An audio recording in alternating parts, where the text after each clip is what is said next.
matsanga yo machiti just tell me basa mchina sitarango ini na ndlambo. This is Fuse exclusive. Bana nikinda donza tambo ndiri wakubatira kidziva ramba namaesa svike pakuda funga mai vakaenda kari ngaisa kupurira kusvika pakuda kufunga kana baba akashaya kari ichaedza ndikashingirira fosi matsanga vandisimudzira rimwe zuva mwari vachandipindura vasamuchina vandisimudzira penyu kufamba unombosvika pazvinorema basi iwe usamira pamwe pacho kuna mwari mbonyengetera mwari nditungamire kune vanhu vasina godo vanosimudzira matarenda ndaisa zvifunga ndichava namabhosvo asi mwari vatisanganisa saka ramba ndamoesa svike pakuda funga mai vakaenda kari ndaisa kupurira kusvika pakuda kufunga kana baba vakashaya kari ichaedza ndikashingirira fosi matsanga vandisimudzira rimwe zuva mwari vachandipindura vasamuchina vandisimudzira una mata wangu wakugumisira kabatungamira oye mama batungamira korera ivese vanochamba vakanyanya oye mama vakanyanya vanoita ndirambe namo vakanyanya oye mama ngavakanyanya korera ivandisimudzira kanga vakanyanya oye mama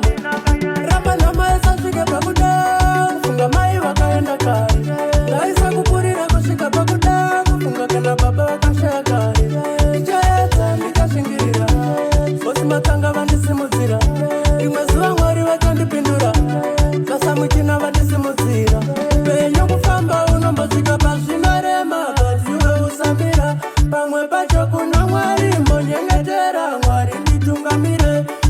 kune vanhu vasina godo vanosimudzira matarenda ndaisa zvifunga ndichava namabhosvo asi mwari vatisanganisa saka ramba namaesa svike pakuda funga mai vakaenda kari ndaisa kupurira kusvika pakuda kufunga kana baba vakashaya kari ichaedza ndikashingirira fosi matsanga vandisimudzira rimwe zuva mwari vachandipindura vasamuchina vandisimudzira una mata wangu wakugumisira kabatungamira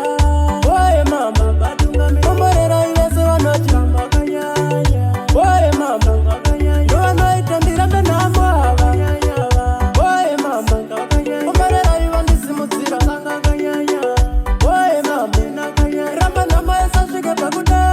funga mai vakaenda kari ndaisa kupurira kusvika pakuda kufunga kana baba vakashaya kari